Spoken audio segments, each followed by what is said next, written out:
Corona के शुरू होने से अब तक दुनिया भर में लोग चाइना को टारगेट कर रहे हैं। सबसे पहले यूएसए के प्रेसिडेंट डोनाल्ड ट्रंप ने कोरोना को चाइना वायरस कहा और मीडिया में एंटी चाइना सेंटीमेंट्स की बाढ़ ला दी। अब इंडिया में भी लोग टिकटॉक और यूसी ब्राउज़र जैसी कई ऐप्स को अनइंस्टॉल करके चाइना का विरोध कर रहे हैं। इंडिया में इससे पहले भी कई बार चाइनीज़ आइटम्स के अगेंस्ट गुस्सा रहा है और लोग चाइनीज़ सामान बॉयकॉट करने के मिशन चलाते रहे हैं। अभी तक एक भी बार ये मिशन सक्सेसफुल नहीं हुआ है। उल्टा एमआई और वन प्लस के फ़ोन अभी भी जनता में सबसे ज़्यादा लोकप्रिय हैं। भारत में फ़ोन्स का सबसे ज़्यादा शेयर एमआई के फ़ोन्स का ही है और ऐप्स में भी टिकटॉक के 1 बिलियन से ज़्यादा डाउनलोड्स हैं। तो ऐसे में चाइनीज़ डोमिनेशन कहाँ तक अपने पैर पसार चुका है और हमारी लाइफ पर ऐप्स का क्या इफ़ेक्ट पड़ रहा है, आज की वीडियो में हम आपको यही बताएंगे। शुरू करते हैं ऐप स्ट्रक्चर और मनी फ्लो से। हम ये तो सुन रहे हैं कि चाइना ऐप से पैसा बना रहा है, लेकिन ऐप से पैसा बनता कैसे है? ऐप्स डाउनलोड करने के लिए तो फ्री होती हैं, तो फिर कंपनी को पैसा कैसे मिलता है? मैक्सिमम लोगों को लगता है कि जितने ज़्यादा डाउनलोड्स होंगे उतना ज़्यादा पैसा गूगल कंपनी को देगा, पर ऐसा कुछ भी नहीं है। कंपनी की इनकम का सोर्स है एड्स और इन ऐप परचेज।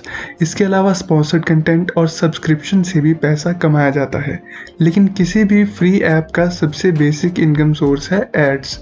इसलिए आपने देखा होगा कि हर जगह ऐप्स में एड्स आती रहती हैं। इन एड्स पर जब आप क्लिक करते हैं तो ऐप क्रिएटर्स को पैसे मिलते हैं। इसके अलावा इन ऐप परचेजेस भी बहुत इनकम जनरेट करते हैं। अगर आप पबजी खेलते हैं तो आपने देखा होगा कि रॉयल पास खरीदने का ऑप्शन आपको हर बार आता रहता है। ऐसी ही चीज़ें हर ऐप में होती है। कुछ ऐप में ऐड रिमूव करने के लिए और कुछ में एक्स्ट्रा फीचर्स लेने के लिए आपको परचेज करना पड़ता है। ये सब कंपनीज के खाते में डायरेक्ट जाता है। इसके अलावा फेमस ऐप्स पर अपनी ऐड देने के लिए कंपनीज ऐप क्रिएटर्स को पैसे देती हैं, या फिर नेटफ्लिक्स की तरह मंथली सब्सक्रिप्शन से भी यूजर्स को चार्ज किया जाता है। अब नंबर ऑफ यूजर्स में चाइना की ऐप सबसे ऊपर हैं, इसलिए उनकी कंपनीज भी बहुत ज़्यादा कमा रही हैं। लेकिन चाइना को सिर्फ ये पैसा कमाने के लिए टारगेट करना ठीक नहीं है। हाँ, उनकी पॉलिटिकल टैक्टिक्स भी काफ़ी हद तक खराब है, लेकिन टेक्नोलॉजिकल वर्ल्ड में हर ऐप डेवलपिंग कंपनी ऐसी ही टेक्निक्स फॉलो करती है। यूएस के टेक्निकल जायंट फेसबुक इसमें सबसे ऊपर है। फेसबुक के पास व्हाट्सएप, इंस्टाग्राम और मैसेंजर जैसी ऐप्स हैं जिनके टिकटॉक से 5-6 गुना ज़्यादा यूज़र्स हैं।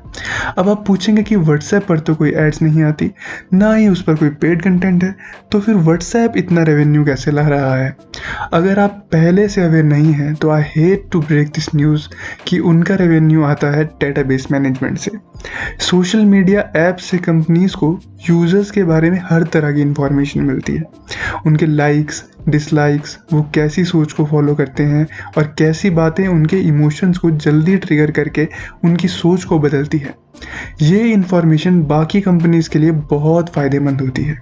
इस इंफॉर्मेशन को यूज़ करके वो अपने पोटेंशियल कस्टमर्स को टारगेट करके नए प्रोडक्ट्स निकालते हैं या एग्जिस्टिंग प्रोडक्ट्स को अलग तरीके से मार्केट करते हैं।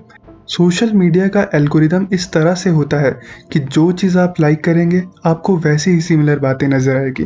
किसी दूसरे पर्सपेक्टिव को देखने से आप वंचित रह जाएंगे। इसीलिए कंपनी स्पेशल एड्स दिखाती हैं जो आपको अट्रैक्ट करें। ऐसी चीज़ें पॉलिटिकल फ़ायदों के लिए भी इस्तेमाल की जाती हैं।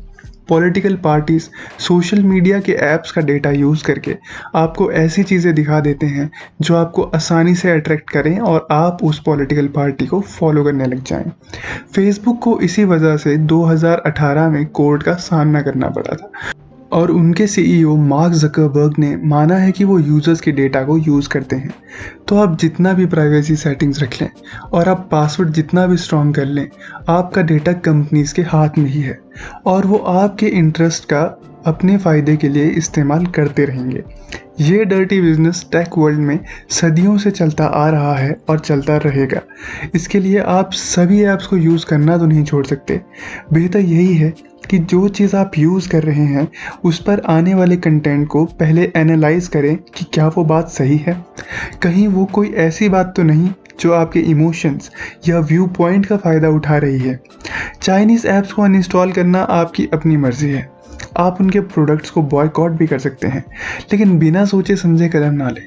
भारत की बनी हुई ऐप्स भी स्वदेशी बोलकर आपके साथ धोखा कर सकती हैं, इसलिए पहले जांचें, परखें और फिर बातों पर भरोसा करें।